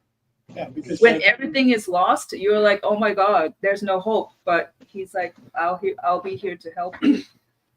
Because we all need like that in our lives, one time or another. There's a point we're gonna hit. We just hit rock bottom. but if you know a story for the children that come to St. Jude, they're they have cancer. The parents have a tough time dealing with that and coming up with the financial support. So that's where St. Jude steps in to help alleviate all that. It's They beautiful. provide so much. It's very beautiful. And it's not just from the people that contribute, it's also from the doctors and nurses that work there who many doctors give a lot of their free time. So it's a great organization to support. So interesting St. Jude story for me at least is one. Danny Thomas is from Toledo, where I'm from. So all the television news stations give away houses and cars every year to raise money for St. Jude. Wow. Like it's wild. Like they're constantly giving away homes to raise money for St. Jude. Wow. Yeah, it's that is weird. great. That It's is real. fantastic. It's real weird. Anyway, but in 2019, my friend Justin was essentially dying of drug addiction, and we wrote a record together called "The Saint of Lost Causes," and I did the album art, and it's an actual modernized version of the depiction of St. Jude. That's the cover, and we lost him 9 months later.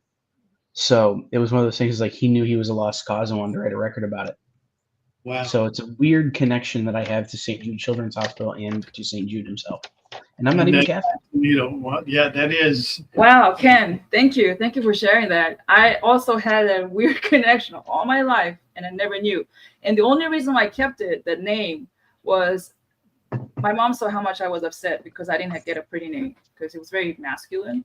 So she took me to the head mother superior, and then I could see in her face she genuinely wanted me to like it, and she found out that I didn't like it, and she's like, "Oh, what would you like?" And then she wrote a whole nother list.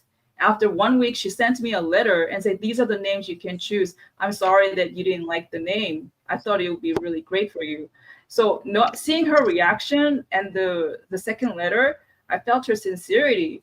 And that's why I decided to keep, no, I think you did great. And I was only a stupid second grader.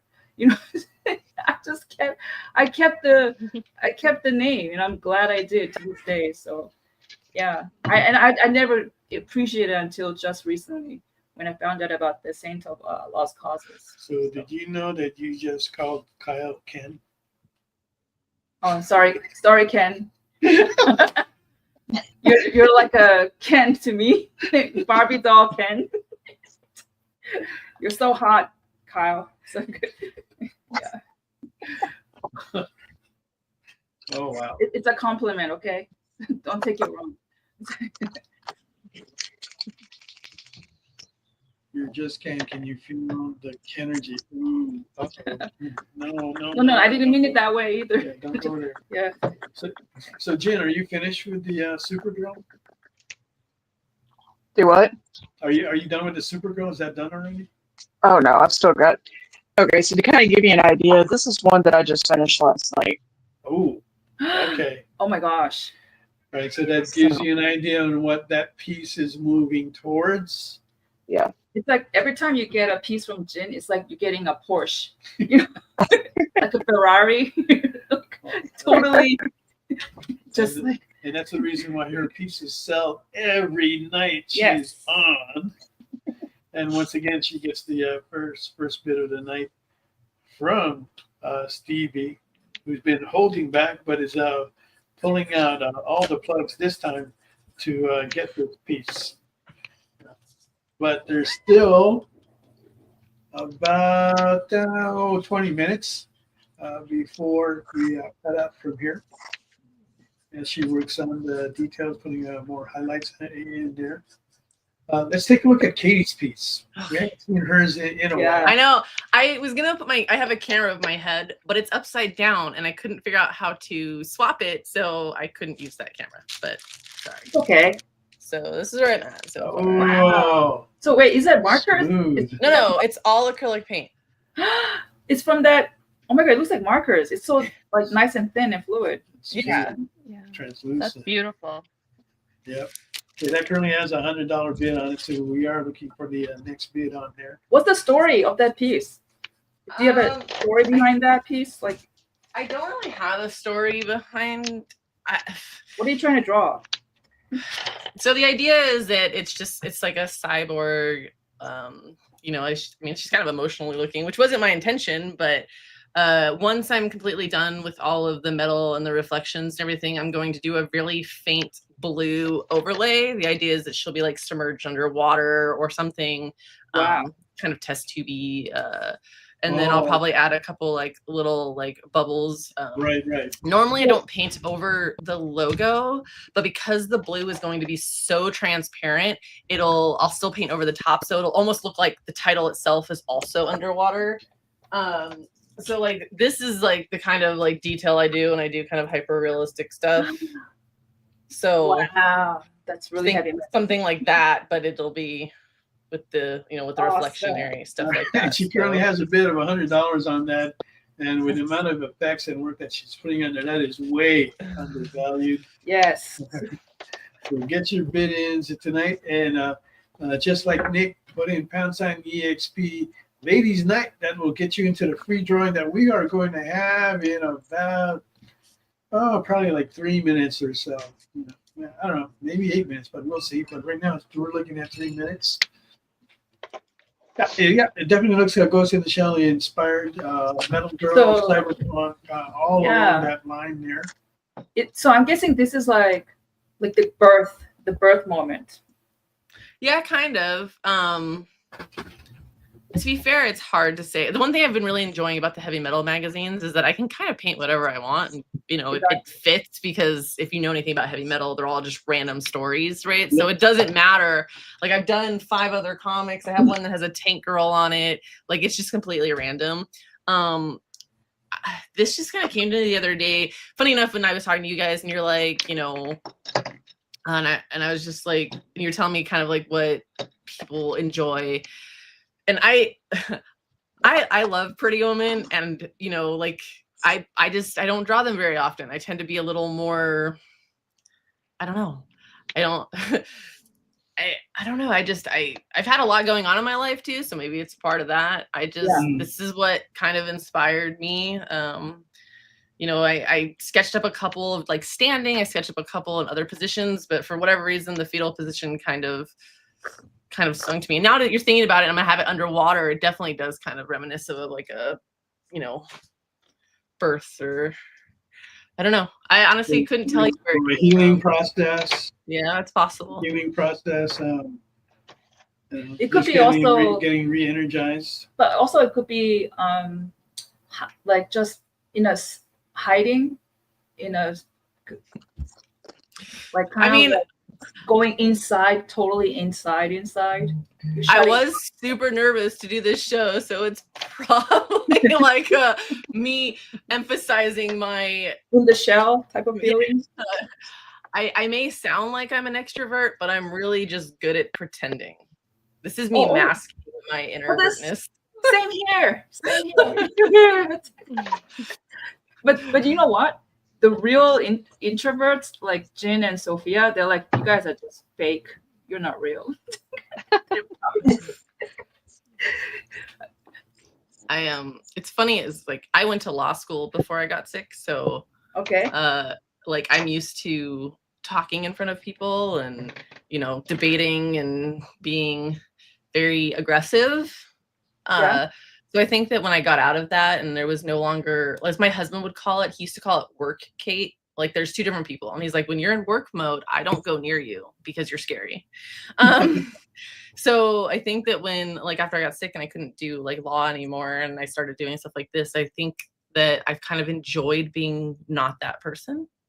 And I became a lot more introverted. Like, I just kind of was like, I can still be social, and I have like my social battery, but I don't like to be that angry person anymore. Also it could be this, right? Like we always, for maybe show a very tough exterior part, and we hardly show the inner part. So if you're not used to showing that inner part of you, which is very like opposite of say the tough exterior that you show, then it'll be doubly more embarrassing because you're not used to it. It could be that, right? I don't know. I could be wrong. I'm sorry. I mean, it's possible. It's weird. I mean, I know when I paint from my feelings and what I'm dealing with, but I can't always identify it either, if that makes Yeah. sense. Yeah. Kind of like when you have a dream and you don't understand what it means. Like Yes. art is my dreaming.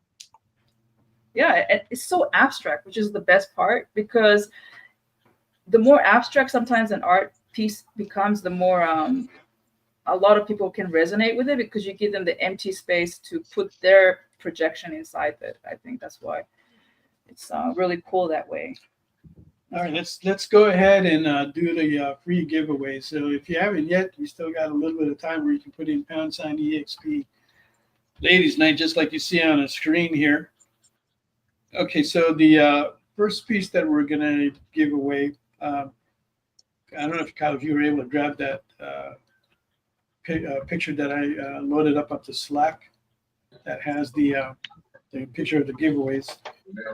I can't share that and the giveaway screen at the same time. Okay. All right. So Do you want me to show the giveaway photo first? No, I think I got it. Let me see. Oh, yeah, I got it right here. All right. So let me do But this. our picture is small. I guess unless we put it underneath here. Oh, I'll put it underneath like this. So it's like a big poster thing like this. And then the details are based on, I think it's the game. I'm not really Hades? sure. I know this is a game for sure, but I forgot which game it was. Okay, yeah, But the I'm art not is really gorgeous. sure.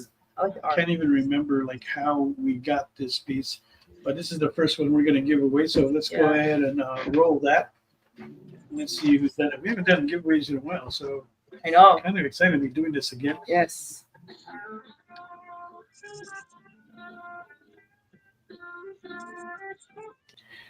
And I'm going to be trying to mail these out right away. Unknown 869. Woohoo! Thank you very much for that. Congrats, Unknown. And don't forget, if you are the winner of anything of the auctions or the free giveaways, don't forget to fill out that form, which we will have posted out there very shortly. Okay, so now the next piece, we're gonna have to like hold it like this. Okay, Okay, so first, again, it's like this size. I guess it's You gotta about 12 by cover it. 18. you got to cover. And Yeah. then this is like this Yeah. beautiful art. I think it's like a Mercury type of, It's called Miss Mercury, yeah. and it was from a gentleman that approached us from LA Comic Con a few years ago, and he was working on a story. Yeah, I like the But we art. never saw him after that, so I'm not really sure. And, so we're going to give away Miss Mercury. Yeah. And that's larger than the standard print. So whoever gets this is going to be really lucky. Okay, Christina Payne. Christina Payne. Congrats. Woohoo. Let me, Good get job. that down.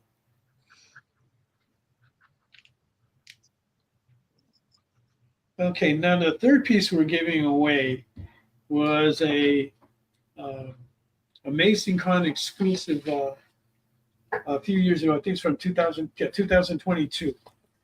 And I found this. I think this may have been like the sample that we were given to approve. So I'm going to give this away now.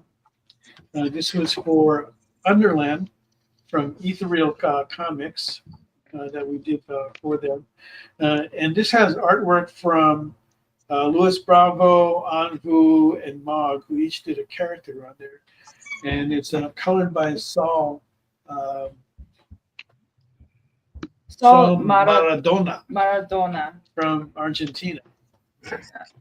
So let's go ahead and vote for that. See who our lucky winner is.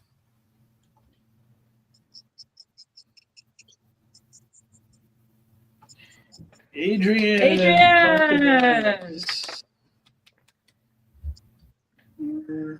Montanez. M-O-N-T. Yes. Okay. And so shortly you're going to be able to see that form to go ahead and fill out. Make sure you do that so that way we can go ahead and give that out.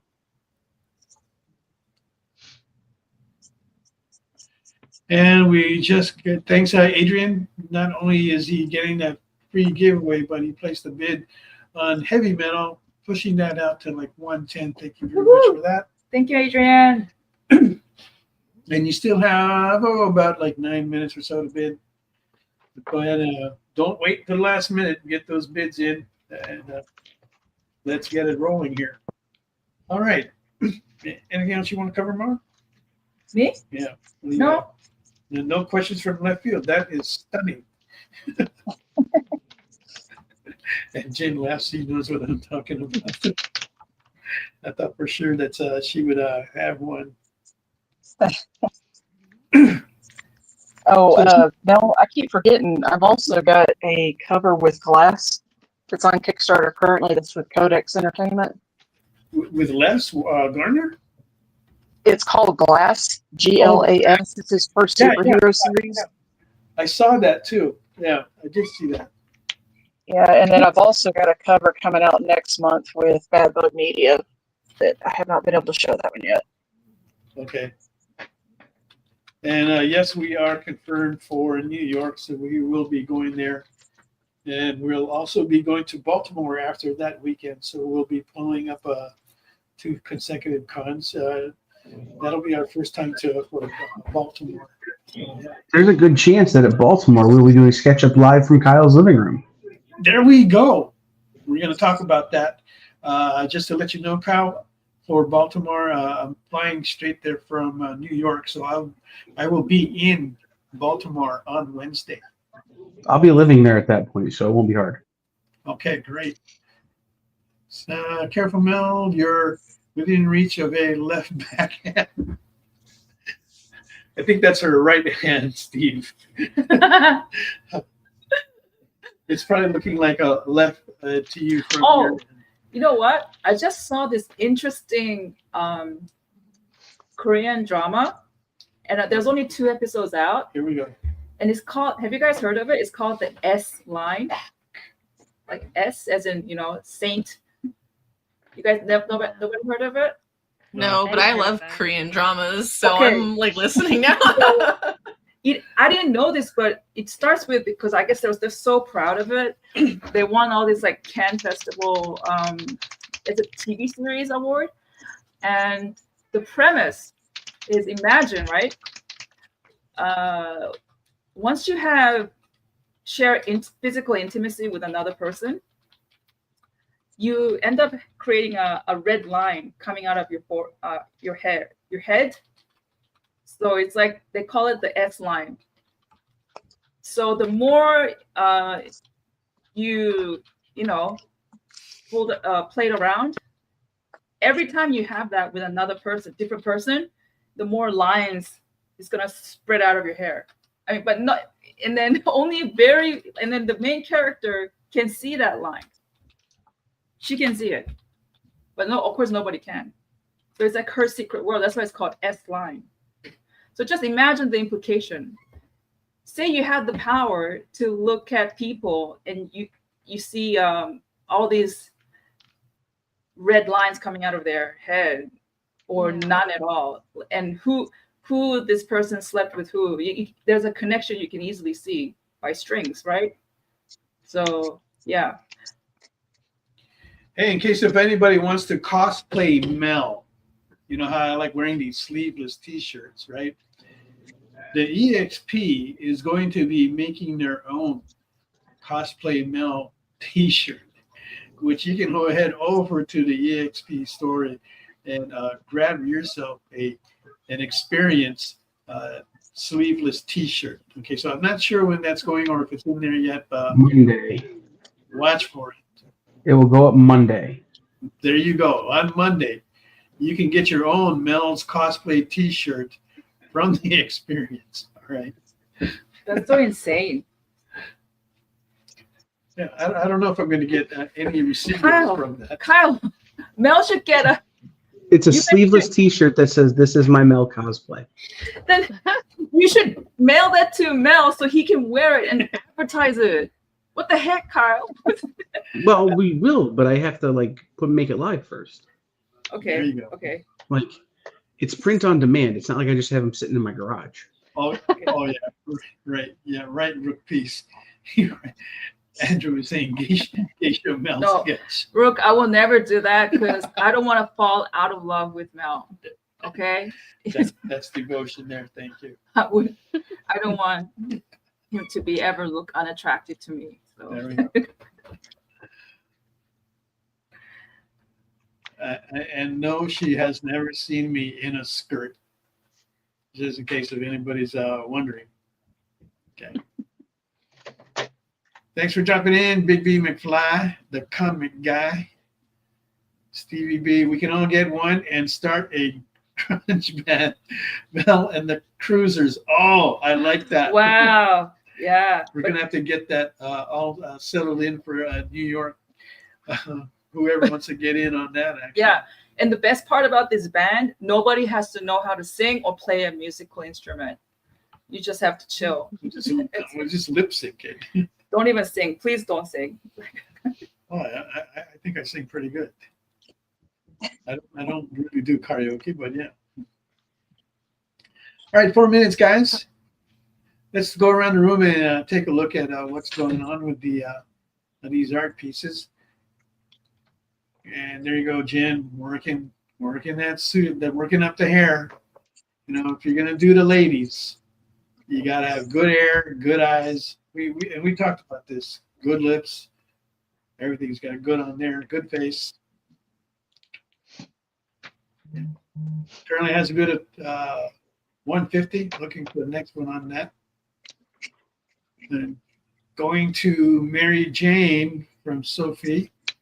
Oh, do you guys mind if I show some of my a finished sketch cover? No. Is that okay? Please Okay, do. I have a few here, so I don't know if you guys can see. I feel like I'm bad. What the heck? Right. So So these are Sophie more what has they look this- like. go ahead. No, you go ahead. You go ahead. You're good. Sophie usually has these covers out at like 400 or so, right? But tonight Yeah. she's been generous enough since it's the first time on her show. She's Oh my God. starting it out at 250. So you are getting a deal. Now, what you see that she's working on, she's not far from finished. She's gonna put more time into this after the show. Yeah, it's pretty far from finished right now. Really far from finished. And you know what? It's looking good already. Yeah. So, yeah, she's got a long way to go. So you're getting a good deal here from your. You want to get something from Sophia. Now is a good time to do that. Put that wood in there. Let's get this going. Actually, it looks sorty good as is. I don't know what more you can Thank put you. on there. There's a lot of- Really? Thank- Sure. Thank you. All right, and let's go to heavy metal. Oh, I gotta always bring it up. Good. There we go. Wow. She's working. Okay, like she said, she's going to put a layer of blue on there to make it look like she's Yes, in Yeah. water. in water, in some kind of liquid Just gotta put some atmospheric. with bubbles. I'm working on like It has a bit of 110. currently. Yeah. So we are looking for the next bid on that. And that is a heavy metal sketch cover. So that is definitely larger than a comic book cover. Yeah. These are so thick. They're like, Oh crap! Yeah. hold on. Oh, are they like magazine size? Yeah, that's the They're that's the actual magazines, magazine. so- Ew. From that's from issue 1, right? That they Yeah, so yeah. that's Holy the difference in it. Oh my gosh! Okay, because not only are you getting the cover, but you're getting all the stories that are in there Yeah. by some of the top artists in the country, including I believe Pepe Marino is in there as well.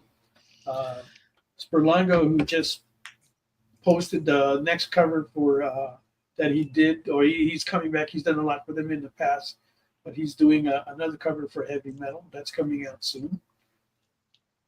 And Sophia, can you show that Gwen again? Somebody wants to Oh, see yes. that. Jasmine wants to see Yeah. that. Yes. Is that? I'm trying to see if I have her in there. Oh, there. Okay. And are those available or are those already sold? These are available. Yes. And so, and what are you asking for the Spider Queen? Let me see here. I think she's at Oh, that's so 350. 350. Yeah. Still undervalued. Yeah, this one was a lot of work. The buildings, it was fun, but it was a challenge to get that perspective right. Yeah, I have to agree with you. The artwork that is here tonight, it is outstanding. Okay, not to say that it hasn't been like that every night, but just the overall quality from everyone is just really. I mean, it's really pushed that bar up there. I'm going to give it like one more minute, and we're going to call it. Okay, So one thing I wanted to say, I didn't space Sure. as I mentioned earlier, is most of my art is UV reactive and glow in the dark. So Yeah. like this one, you can see the green how it glows. Yeah, yeah. Let's see if I can turn this Ooh. light off here. I love light shows. But I'll put glow in the dark on the heavy metal as well. So like certain aspects will light during the day, and then when you turn off your it'll glow similar to like this gunslinger one. Right, so you can look forward to that on that heavy metal piece that she is working on. But it just takes layers to do that. There you go. So they are going to be working on their pieces after the show. So you will get. I don't know. The Night with Savage, Jones Lantoma, and Geisha Magic was pretty good too. No, you know, like I said, Andrew, the artwork has been amazing these last few nights. Just the work here too, just kind of pushes it up a little higher, I believe. But I'm glad to have everybody here and they're appreciating the artwork. I am trying to bring more artists. So Katie and Sophia, this is their first time here. We're happy to have them and to be Thank able you to guys. show their work. Oh, yeah. So I want to thank everybody for for coming on tonight and joining us as well. I'll be contacting the ladies, letting give them the information for their high bidders, and we'll be happy to see everybody back next week, Thursday, when we have Don Walker, Trish Forster, and Mr. Fish will be all coming back. So thank you, ladies, for joining us again.